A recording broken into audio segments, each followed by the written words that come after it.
Bom dia, estamos aqui de volta nos estúdios da AltV ao vivo, com mais uma edição do programa Urban View, um olhar sobre as cidades, programa que é uma produção da Urban Systems, que tem a apresentação minha, Gilberto Branchi, e a participação do Caetano Garcia na produção e aqui também no chat, já aguardando a participação de vocês. Caetano? Bom dia, Gilberto, bom dia aos internautas que já estão aqui no chat.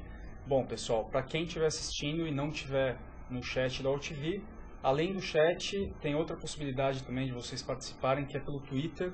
O nosso é @urban_systems, eu vou estar de olho aqui também e vou intermediar a participação de vocês com a entrevista que o Gilberto vai comandar. O Gilberto já vai apresentar o convidado de hoje para vocês e eu espero a participação.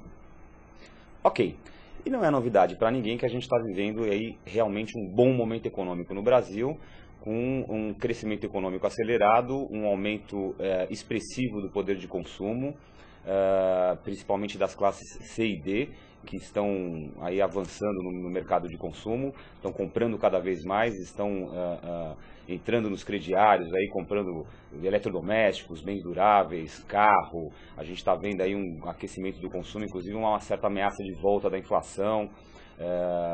Está sendo muito discutido aí o abastecimento do mercado, a importação de produtos, enfim, uma série de questões relacionadas a esse aquecimento do consumo. E agora a gente também está aí na proximidade de duas grandes datas promocionais, que é o Dia das Mães, que é esse próximo domingo agora, e logo na sequência também em junho a gente tem o Dia dos Namorados, são duas datas que aquecem muito o comércio e que promovem uma verdadeira corrida às lojas. Então, esse cenário positivo parece não ser temporário, né? Esse aumento do poder de compra da população, que é decorrente do aumento de renda e do emprego, somado também à expansão do crédito, estão proporcionando um aumento no volume de vendas no comércio varejista de 10,9% no ano passado, que foi a maior alta desde 2001. Descobrir o que deseja esse consumidor e satisfazer os seus desejos e suas necessidades é um desafio para os varejistas, que precisam se adaptar ao comportamento desse público-alvo.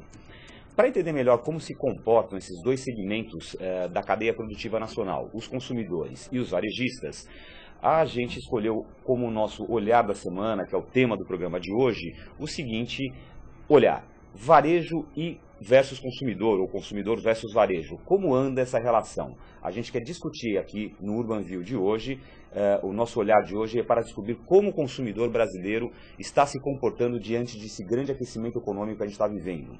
De que forma estão reagindo as empresas de varejo a esse comportamento? Como está o cenário para as próximas grandes datas promocionais, como o Dia das Mães e o Dia dos Namorados? E também descobrir se a facilidade do crédito pode estar causando aí um endividamento do consumidor que vai estourar um pouco mais lá na frente e vai causar algum problema. E para responder a essas e outras perguntas, a gente convidou aqui para a nossa entrevista de hoje o Fábio Pina, que é sócio da FFA Consultoria. Fábio, bom dia. Bom dia. Muito obrigado pela sua presença no Banville. Disposição. O Fábio tem formação em economia pela USP e em administração pelo Mackenzie. Tem especialização em política na St. John's University, em Nova York, e mestrado em economia política pela PUC de São Paulo. Ele foi professor da Universidade Mackenzie e do FECAP entre 2000 e 2007. Hoje, ele é assessor da FEComércio e sócio da FFA Consultoria, que é responsável pela maior pesquisa privada do Brasil em intenção de consumo. A FFA realiza pesquisas mensais com 18 mil pessoas e 6 mil empresas em 27 capitais brasileiras, ou seja, uma pesquisa aí de grande porte, e obviamente o Fábio vai contar na entrevista de hoje como é realizada essa pesquisa. Ele vai detalhar uma pesquisa que realmente impressiona pelos seus números aí. E para começar a nossa entrevista de hoje, como a gente sempre faz habitualmente aqui no Banville, a gente vai chamar o nosso quadro De Olho na Frase, que traz hoje dados de uma pesquisa da consultoria Accenture, que foi realizada nos Estados Unidos, no Japão, na Alemanha, na França, no Brasil, na Rússia e na China e também na Índia, para avaliar os hábitos de compra de artigos tecnológicos em todo o mundo. E diz essa pesquisa o seguinte, que o consumidor brasileiro é o que mais consome eletrônicos em 15 categorias diferentes. O país assume o topo do consumo nas categorias telefone móvel com 89%, TVs com 69% e netbooks com 32%. Sob compras realizadas em 2010, os brasileiros superaram os demais países citados em relação a TVs em alta definição em 28%, câmeras digitais também em 28%, os netbooks em 19%, GPS em 15%, leitores de música portáteis como iPods em 12% e consoles de jogos em 12%. Ou seja, o brasileiro está consumindo aí loucamente. Fábio, bens duráveis e celulares são os que mais atraem os brasileiros atualmente? Essa perspectiva muda de região para região? Como é que está o quadro do consumo do brasileiro? Ele está atacando mais essa questão dos eletrônicos, carro? Como é que está o panorama do consumo brasileiro hoje? A grande modificação no país foi no setor de consumo, né, em termos de consumo, foi no setor de bens duráveis, automóveis, eletroeletrônicos, por conta do crédito, né? Você teve, evidentemente, teve um aumento do emprego, isso é claro, um aumento da renda real em quase todas as faixas de renda, mas mais importante que isso, esse cenário de alguma estabilidade já há 2 ou 3 anos, de melhoria das condições de emprego, ensejou também um cenário melhor para quem cede crédito, para o mercado financeiro.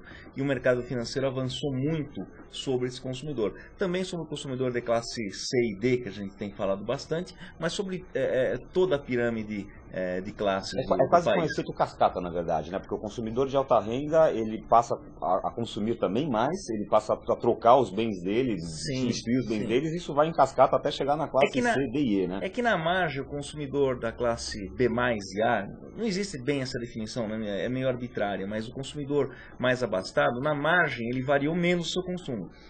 Porque ele já tinha acesso a crédito, já tem uma renda elevada, então ele precisava pouco de crédito, quando precisava ele encontrava.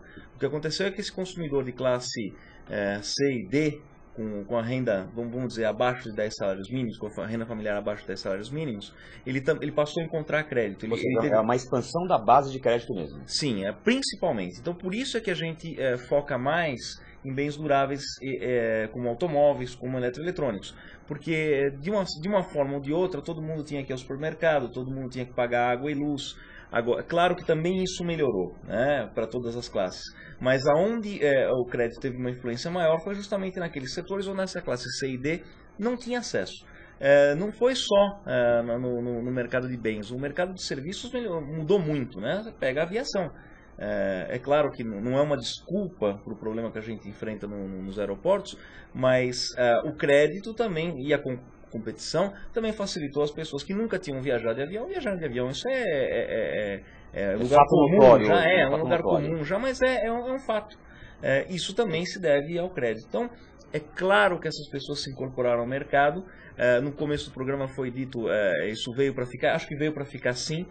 Não quer dizer que ele vai crescer 7, 8% todo ano, que o varejo vai crescer 11%. Acho que esse ano não cresce nesse ritmo. Nós vamos fazer um ajuste provavelmente nesse ano, principalmente no segundo semestre. Mas voltar para os patamares anteriores a essa expansão de crédito, quando a classe C e D eram basicamente marginalizadas do consumo, eu acho que isso é muito difícil.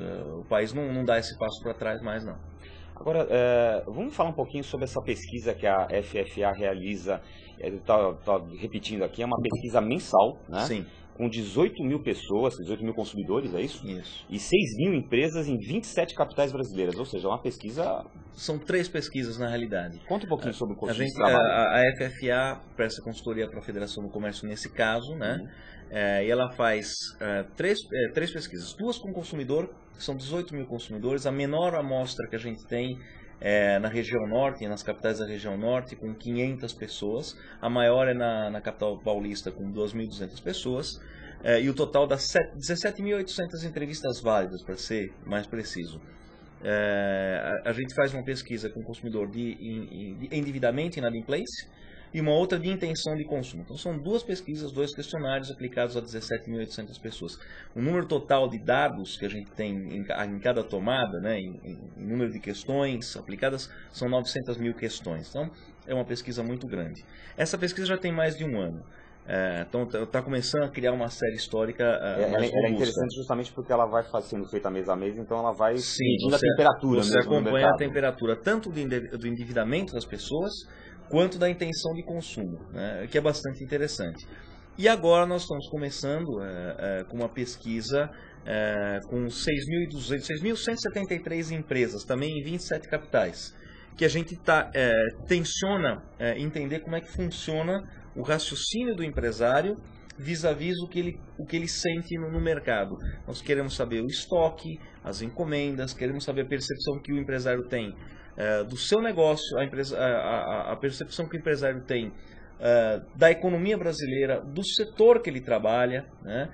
Tanto a percepção atual quanto as perspectivas que ele tem. Quer dizer, é um arcabouço bastante termômetro grande. Atual e como ele está sentindo as perspectivas futuras. O atual acaba corroborando outros dados, né? Você tem outros meios também de avaliar a situação econômica, né? Com pouco lag de tempo, talvez, né? 2 ou 3 meses, o IBGE, a própria Federação do Comércio, a CNC, pesquisas da indústria, mas perguntar para o varejista, para o comerciante, como ele se sente no momento atual, poupa um pouco de tempo. A gente tem essa resposta mais rapidamente. E perspectiva serve justamente para você tentar entender como que quem está na ponta, quem está no balcão, está sentindo a economia. E é bastante efetivo isso, porque talvez o primeiro lugar a sentir efeitos de um aquecimento ou desaquecimento econômico, de pressão ou não pressão de preços, seja o balcão. Você percebe muito rapidamente se eu tenho mais cliente do que eu queria, do que eu desejava, do que eu imaginava entrando na minha loja, menos do que eu queria, o que eu tenho que fazer com o estoque, qual é a mudança de padrão de consumo. Essa percepção acho que é muito rápida, quase imediata no balcão. E o que você pode contar para a gente, para quem está nos assistindo aí, em relação a essa série histórica aí, justamente nesses pontos que você colocou, em termos do consumidor, de endividamento, de intenção de compra e das empresas? O que você tem observado aqui que você pode... Eu acho que, de modo geral, o cenário é positivo. A pesquisa tem, como quase todas as pesquisas do Brasil, ela tem uma falha que ela não se interiorizou, né? É uma questão de custos, é muito elevado o custo de uma pesquisa desse tamanho, né? Então a gente fala das capitais. Pelo menos agora a gente fala de 27 capitais, do Acre, de Porto Alegre, do Nordeste, de todas as regiões. Também que é um avanço, mas ainda falta o interior. Então deve haver uma diferença ainda de padrão de consumo no interior do país e nas capitais. Mas já estamos falando de todas as regiões. Outra coisa muito interessante é que o nível de endividamento ele muda, ele é maior nas regiões mais pobres do Brasil. Isso faz a gente crer, ou confirmar a experiência de que com menor salário, menor renda, eu tenho que me valer mais de crédito, tenho que me endividar mais para adquirir aqueles bens, para ter acesso aos bens que eu quero, aos serviços que eu preciso. Mas de certa forma ele se mantém estável. Então se eu tenho, para dar um exemplo, São Paulo mais ou menos eu tenho 60% das famílias com algum tipo de dívida, que não são dívidas, são dívidas voluntárias, né? Não é dívida com água, luz, esgoto, é dívida que eu vou à loja e faço a dívida. Em algumas regiões do Nordeste esse patamar muda para 80%.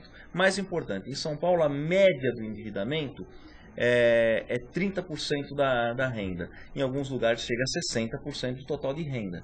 Então essas diferenças são visíveis. Mas mais importante ainda que tudo isso é que elas têm se mantido estáveis nos últimos 2 anos. O que mostra que não há um risco iminente, por exemplo, de inadimplência ou de perder-se o controle. Dá tempo da gente fazer